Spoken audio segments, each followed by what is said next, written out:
ಆತ್ಮೀಯ H16 news ಅರ್ಥಾತ್ ಹೇ ಸೀತಾರಾಮಗೆ ಸ್ವಾಗತ. ನಾನು ನಿಮ್ಮವ MI ಅಥವಾ ಮಲ್ಲಪ್ಪ ಜ್ಯೋತವಾರ್. ಆದ್ಮೇಲೆ ಈಗ ತಾವು ದಿನ ಸುದ್ದಿಗಳನ್ನ ಅದರ ಜೊತೆಗೆ ವಿಶೇಷತೆಗಳನ್ನ ನೋಡ್ತಾ ಹೋಗಿ ವಿಶೇಷ ಈ ಮೊದಲನೇ ಸುದ್ದಿಯನ್ನು ನೋಡಿ.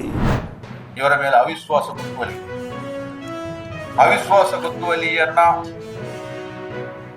3-4 ಬಾರಿ ನೀಡಿದರೂ ಕೂಡ ಅದಕ್ಕೆ ಯಾವುದೇ ರೀತಿಯಲ್ಲಿ ಸ್ಪಂದಿಸದೇ ಇದ್ದಾಗ ಅವರ ನಾವೇನ್ ಮಾಡಿದ್ದೇವೆ ಅಂತ ಹೇಳಿದ್ರೆ, ನೇರವಾಗಿ ರಾಜ್ಯ ಉಚ್ಚ ನ್ಯಾಯಾಲಯಕ್ಕೆ ಇದರ ವಿರುದ್ಧ, ರಾಜ್ಯ ವಕ್ಫ್ ಮಂಡಳಿಯ ವಿರುದ್ಧ ನಾವು ಉಚ್ಚ ನ್ಯಾಯಾಲಯಕ್ಕೆ ಅರ್ಜಿಯನ್ನ ದಾಖಲಿಸಿದ ಮೇರೆಗೆ ಮೊನ್ನೆ 18/12/2025 ನಮಗೆ ಜಯ ಸಿಕ್ಕಿತು. ಅದರ ಪ್ರಕಾರ ಹೈಕೋರ್ಟು ಜಸ್ಟಿಸ್ ಸೂರಜ್ ಗೋವಿಂದರಾಜ್ ಇದ್ದ ಪೀಠವು ವಕ್ಫಿನ ಆಡಳಿತ ರಾಜ್ಯ ವಕ್ಫ್ ಮಂಡಳಿಯ ವಿರುದ್ಧ ಹಾಗೂ ಜಿಲ್ಲಾ ವಕ್ಫ್ ಮಂಡಳಿಯ ವಿರುದ್ಧ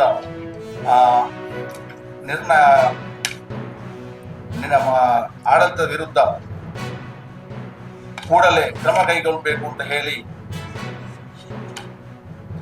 ತನ್ನ ಸ್ಪಷ್ಟ ಆದೇಶದಲ್ಲಿ ಉಲ್ಲಂಘಿಸಿದೆ. ಅದನ್ನು ಈಗಾಗಲೇ ನಾವು ನಿಮಗೆ ನೀಡಿದ್ದೇವೆ. ಏನಂತ ಹೇಳಿದ್ರೆ, ಉಳ್ಳಾಲ ದರ್ಗಾ ಆಡಳಿತ ಸಮಿತಿ ಅಧ್ಯಕ್ಷರು ಮತ್ತು ಪದಾಧಿಕಾರಿಗಳ ವಿರುದ್ಧ ಅವಿಶ್ವಾಸ ಗೊತ್ತುವಳಿ ಮಂಡನೆ ಮತ್ತು ಮತಯಾಚನೆಗೆ ಸಂಬಂಧಪಟ್ಟಂತೆ ತಾರೀಕು 10/2/25 ಮತ್ತು ತಾರೀಕು 18/2/2025 ಅರ್ಜಿಯ ಬಗ್ಗೆ ಅತಿ ಶೀಘ್ರದಲ್ಲಿ ತನಿಖೆ ಮಾಡಿ 30 ದಿನದ ಒಳಗಾಗಿ ಸೂಕ್ತ ಕ್ರಮ ಕೈಗೊಳ್ಳಬೇಕು ಅಂತ ಹೇಳಿ ಆದೇಶಿಸಿ, ಅದೇ ರೀತಿ ಜಿಲ್ಲಾ ವಕ್ಫ್ ಅಧಿಕಾರಿಯಾದಂಥ ಅಬೂಬಕರ್ ವಿರುದ್ಧ ಗಂಭೀರ ಆರೋಪದ ಬಗ್ಗೆ ರಾಜ್ಯ ವಕ್ಫ್ ಮಂಡಳಿಯು ಕೂಡಲೇ ತನಿಖೆ ನಡೆಸಿ ಅಗತ್ಯವಿದ್ದಲ್ಲಿ ಅವರ ವಿರುದ್ಧ ಶಿಸ್ತು ಕ್ರಮ ಜರುಗಿಸಬೇಕೆಂದು ತನ್ನ ಆದೇಶದಲ್ಲಿ ತಿಳಿಸಿದೆ.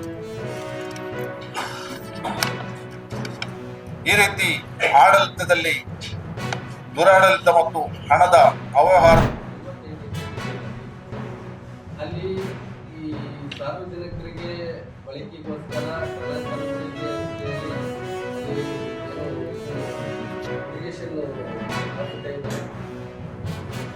ಗೋಕಟ್ಟೆ ಅಂತೇಳಿ ಮಾಡಿದ್ದಾರೆ. 10 ಎಕರೆ 20 ಎಕರೆನ ಗೋಕಟ್ಟೆ ಮಾಡಿದ್ದಾರೆ. ಇನ್ನು ಉಳಿದದ್ದು 9 ಎಕರೆಯಲ್ಲಿ ಇಂದಿರಾ ಗಾಂಧಿ ವಸತಿ ನಿಗಮಕ್ಕೆ ಮಂಜೂರು ಮಾಡಿದ್ದಾರೆ. ಹಾಗೂ ಅಲ್ಲಿನ ಹಿರೇಕೊಪ್ಪೂರು ಗ್ರಾಮದ ನಿವೇಶನ ರಹಿತರಿಗೆ 5 ಎಕರೆ ಮಂಜೂರು ಮಾಡಿದ್ದಾರೆ. ಮತ್ತೆ ಅಲ್ಲಿರ್ತಕ್ಕಂಥ ದಲಿತರಿಗೆ ನಿವೇಶನ ರಹಿತರಿಗೆ 2 ಎಕರೆ 10 ಗುಂಟೆಯನ್ನು ಮಂಜೂರು ಮಾಡಿದ್ದಾರೆ. ಬಂಧುಗಳೇ, ಈ ಹಿಂದೆ 2 ಎಕರೆ 10 ಗುಂಟೆ ಮಂಜೂರು ಮಾಡಿದಂಥ ಜಾಗ ದಲಿತರಿಗೋಸ್ಕರ ಮೀಸಲಾಗಿದ್ದಂಥ ಜಾಗದಲ್ಲಿ ಸರ್ವೆ ಆಗಿ, ಸ್ಕೆಚ್ ಆಗಿ, ಕೋಡಿಯಾಗಿ, ಅಭಿವೃದ್ಧಾಗಿ ಎಲ್ಲ ರೆಕಾರ್ಡ್ಸು, ಪಹಣಿ, ಮೊಟೇಷನ್ನು, ಖಾತೆ ಎಲ್ಲ ಆಗಿದೆ.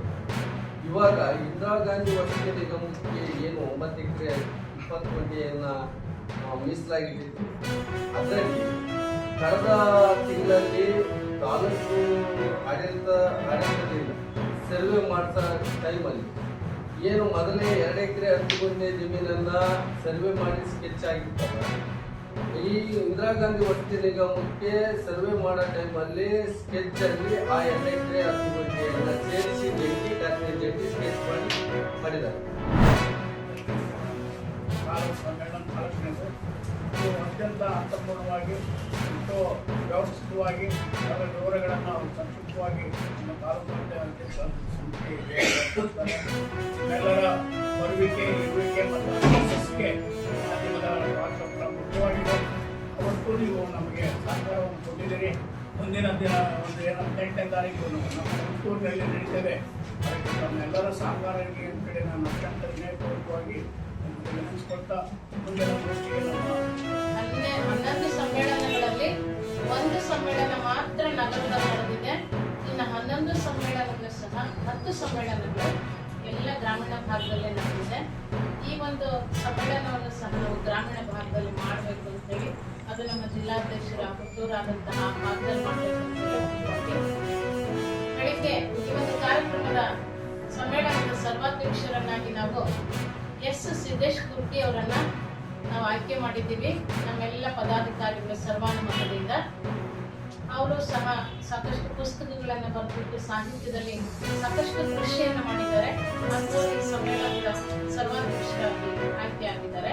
ಜಿಲ್ಲಾ ಆಡಳಿತ ಮತ್ತು ಜಿಲ್ಲಾ ಸಚಿವರು ಮಾಡಿದಂಥ ದೌರ್ಜನ್ಯ ಮತ್ತು ಭ್ರಷ್ಟಾಚಾರ, ಮಣ್ಣನ್ನು ಲೂಟಿ ಮಾಡುವಂಥ ಕೆಲಸವನ್ನು KDP ಮೀಟಿಂಗ್ನಲ್ಲಿ ಪ್ರತಿಭಟನೆ ಮಾಡಿದಂಥ ಸಂದರ್ಭದಲ್ಲಿ ಅವ್ರ ಮೇಲೆ ಅನಾಯಾಸವಾಗಿ ಕಾಂತರಾಜ್ ಅಂತೇಳಿ ಅವನು ಟ್ರ್ಯಾಕ್ಟ್ರು ಇಲ್ಲ, ಅವನೂ ಇಲ್ಲ, ಆ ವ್ಯಕ್ತಿನ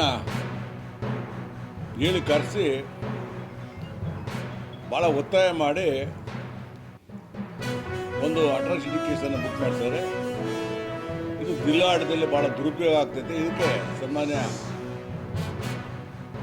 DC ಅವರಾಗಲಿ SP ಅವರಾಗಲಿ ನ್ಯಾಯವನ್ನು ಪರಿಶೀಲನೆ ಮಾಡಿ ಅಟ್ರಾಸಿಟಿ ಕೇಸನ್ನು ಬುಕ್ ಮಾಡಬೇಕು. ಯಾರೋ ಒಬ್ಬರು ಹೇಳಿದರು ಅಂತೇಳಿ ಮಾಡೋದು ಇದು ಭಾಳ ಒಳ್ಳೆಯದಲ್ಲ, ಒಳ್ಳೆ ವೃತ್ತಿನೂ ಅಲ್ಲ. ಇವತ್ತು ನಾವು ಇದ್ರ ಬಗ್ಗೆ ಈಗಾಗಲೇ ನಮ್ಮೆಲ್ಲ ಕಾರ್ಯಕರ್ತರು ಸಭೆ ಮಾಡಿ ಮಾತಾಡಿದ್ವಿ. ಜಿಲ್ಲಾಧ್ಯಕ್ಷರು ಒಂದು ಮೀಟಿಂಗನ್ನು ಕೂಡ ಕರೀತಾರೆ. ತುರ್ತಾಗಿ ಇನ್ನು 3-4 ದಿವಸದೊಳಗೆ ನಾವು ಎಲ್ಲಿ ಧರಣಿ ಮಾಡಬೇಕು, ಸತ್ಯಾಗ್ರಹ ಮಾಡಬೇಕು ಅನ್ನೋದೊಂದು ತೀರ್ಮಾನ ಮಾಡಿ ನಿಮಗೆ ಬಿಡುಗಡೆ ಮಾಡ್ತೀವಿ.